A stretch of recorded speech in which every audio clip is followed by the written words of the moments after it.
Okay, so this is question number 4 of NCERT and it's from exercise 9.2 state line का question है। तो अब इसमें क्या कह रहा है कि एक हमें पॉइंट दे रखे हैं 2 और कोमा 2√3 और यहाँ पर एंगल जो हमें दे रखा है 75 डिग्री दे रखा है। ये हमें दे रखा है कि टैन का एंगल है, मतलब टैन थीटा 75 डिग्री है। और वो हम जब भी देखते हैं तब हमने देखा था कि हमारे ये पॉइंट्स होते हैं। जो हमारा ग्राफ है उसमें कह रहा है कि ये जो लाइन है ना, ये 75 डिग्री का एंगल बना रही है। तो हम कुछ कह सकते हैं कि जो लाइन है वो कुछ ऐसे जा रही है और ये 75 डिग्री का एंगल है। हमें ये पॉइंट दे रखा है कि 2√3 पॉइंट है इसमें, तो 2√3 कुछ यहीं पे आएगा।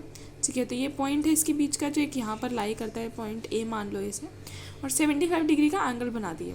तो अब हमें क्या करना है, हमें इसकी बनानी है इक्वेशन। तो इक्वेशन बनाने के हम बहुत सिंपल सा काम कर रहे हैं। हमने पढ़ा था हम ट्रिग्नोमेट्री चैप्टर में कि हम जब भी 75 डिग्री तोड़ना है तो हम tan 55 प्लस tan 30 डिग्री में तोड़ देंगे। तो हम क्या करेंगे, tan a plus tan b का फॉर्मूला लगाएंगे। That is tan a plus b का फॉर्मूला होता है tan a plus tan b upon में 1 minus tan a into tan b। ये फॉर्मूला लगाते हुए हम इसी में ये वैल्यूज़ लगा देंगे। That is tan 45 plus 30 degree is equal to tan 45 plus tan 30 degree upon में 1 minus tan 45 degree into tan 30 degree. ठीक है, तो अब इसको आगे सॉल्व कर देंगे। आगे सॉल्व करने के लिए हमें पता है कि इसकी वैल्यू होती है 1, यहाँ पर 1 प्लस 1 अपॉन में √3 होती है tan 30 की वैल्यू, अपॉन में 1 माइनस 1 को 1 से इंटू करेंगे, कोई फ़र्क नहीं है। हम क्या लिख रहे हैं, सीधा 1 अपॉन में √3 लिख देते हैं, सॉरी √3 लिख देते हैं। यहाँ पर एलसीएम लिया √3 प्लस 1, नीचे लिया √3 माइनस 1, √3 से √3 कट गया, वी हैव √3 प्लस 1 अपॉन में √3 माइनस 1। ये आ गया। अब इसे हम वो भी कर सकते हैं, ये हमारी m आ गई है, हम इसे रैशनलाइज भी कर सकते हैं। ठीक है, तो अब हमारे पास ये आ गई m की वैल्यू। अब m से हमें क्या निकालना है, पॉइंट स्लोप फ्रॉम वाली। अब पॉइंट स्लोप का फॉर्मूला होता है y minus y1 is equal to m into x minus x1। हमेशा ये फॉर्मूला पूरी ज़िंदगी याद रखना। ठीक है, अगर आपको ये फॉर्मूला याद नहीं है तो आप पेपर देने बिल्कुल मत जाना, छुट्टी कर लेना। ठीक है, ये फॉर्मूला याद करके जाना ही है अगर ये चैप्टर आपके पेपर में आ रहा है। ठीक है, तो ये चैप्टर आपको, अगर आपको चैप्टर करना है तो ये फॉर्मूला आपको टैटू बनवा लो इसका अपना हाथ में। ठीक है, तो ये फॉर्मूला कभी नहीं भूलना। ठीक है, ये इसका क्वेश्चन पक्का आएगा आपके एग्जाम में। ठीक है, तो हम क्या करेंगे, y माइनस y1 क्या था 2√3 इज इक्वल टू m, यहाँ पर x था, x1 क्या था 2 था, हमें यहाँ पे दे रखा था x1 क्या था 2 था, x माइनस 2।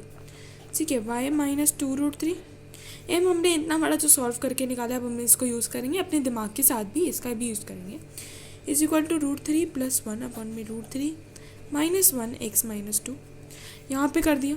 अब इसे क्या करेंगे, हम ना इंटू करेंगे, y माइनस 2√3 इंटू √3 माइनस 1 और ये √3 प्लस 1 इंटू x माइनस 2। अब हम इसे क्या करेंगे, हमें पता है कि जब भी हम कोई इक्वेशन बनाते हैं ना तो अलग अलग होता है, तो हम पहले y से इसे अलग कर लेते हैं और माइनस y इंटू √3 माइनस 1 कर लेते हैं, माइनस 2√3 इंटू √3 माइनस 1 ऐसे इंटू करेंगे, √3 x माइनस 2 ऐसे करेंगे, प्लस 1 x माइनस 2। ठीक है, ऐसे करेंगे। ठीक है, ऐसे हो गया।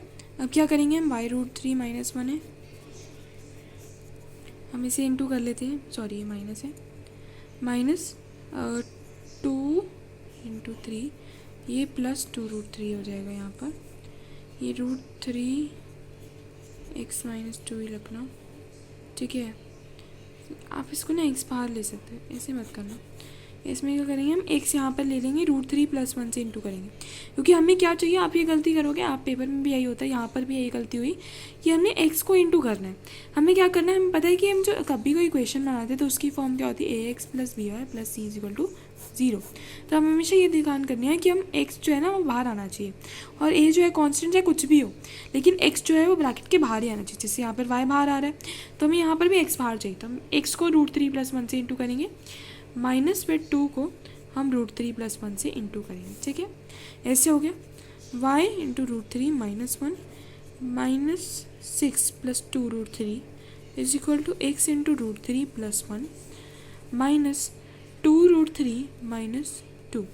ठीक है, माइनस 2√3 माइनस 2 इंटू कर दिया। उसके बाद अब हमें क्या करना है, हम देख रहे हैं यहाँ पर x है, यहाँ पर y है, इसको माइनस x हमेशा पॉजिटिव में रखना है, इसको पूरा उठा के उधर ले जाएंगे।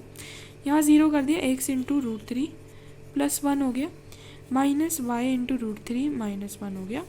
ठीक है, इसके अंदर वाले सेम नहीं करना, चिन्ह गलत हो जाएगा। Plus 6 minus 2 root three minus 2 root three minus 2, ये 0 हो गया। x into root three plus 1 हो गया, minus y into root three minus 1 हो गया, प्लस 4 हो गया, माइनस 4 रूट थ्री हो गया। ठीक है, ये आंसर आ गया। मैं इसे थोड़ा आगे सॉल्व कर लेती हूँ। इसमें से 4 कॉमन ले सकते हैं, अभी भी कुछ हो सकता है। ठीक है, जहाँ तक कुछ हो सकता है ना मैथ्स में वो कर दो, मतलब बढ़िया है, मतलब बिल्कुल जहाँ तक हो सकता है वहाँ तक कर दो, बढ़िया है बिल्कुल। 1 माइनस रूट थ्री, ये आ गई आपकी इक्वेशन। तो ये आपने कर दिया पूरा क्वेश्चन और आपको मिल जाएंगे पूरे 3 नंबर का क्वेश्चन। ठीक है, तो बहुत बढ़िया क्वेश्चन था, ये पेपर में आ सकता है, इसकी कोई प्रोबेबिलिटीज़ हैं। ऐसे पेपर में आता करके तो हम बहुत कहते हैं, आता कुछ नहीं है, लेकिन आपको करना चाहिए, बहुत अच्छा क्वेश्चन है। और मैथ्स को हमेशा करो। ठीक है, आप जब तक प्रैक्टिस नहीं करोगे आप तक मैथ्स नहीं आएगी। सो डू इट, आपको समझ आ जाएगा। क्वेश्चन बहुत आसान है, बहुत ईजी है। ठीक है, आप इसे प्रैक्टिस करो। आपको मेन बेसिकली यहाँ पर जो ट्रिक लगानी वो है, क्योंकि आप रूट थ्री एक्स करोगे ना तो वो बहुत ज़्यादा लंबा हो जाएगा। इसे ऐसे भी कर सकते हैं ना, हम जो पहले करते थे root three x minus two root three plus x minus two, फिर वही बड़ी बात हो जाएगी हम कि उसे बहुत बड़ा सॉल्व करें। इससे अच्छा हम एक्स की कोविशेंट को बाहर रखें, एक्स से इंटू कर दे रूट थ्री प्लस वन को, टू से इंटू कर दे रूट थ्री प्लस वन को, तो आसानी से ही क्वेश्चन सॉल्व हो जाएगा। Thank you.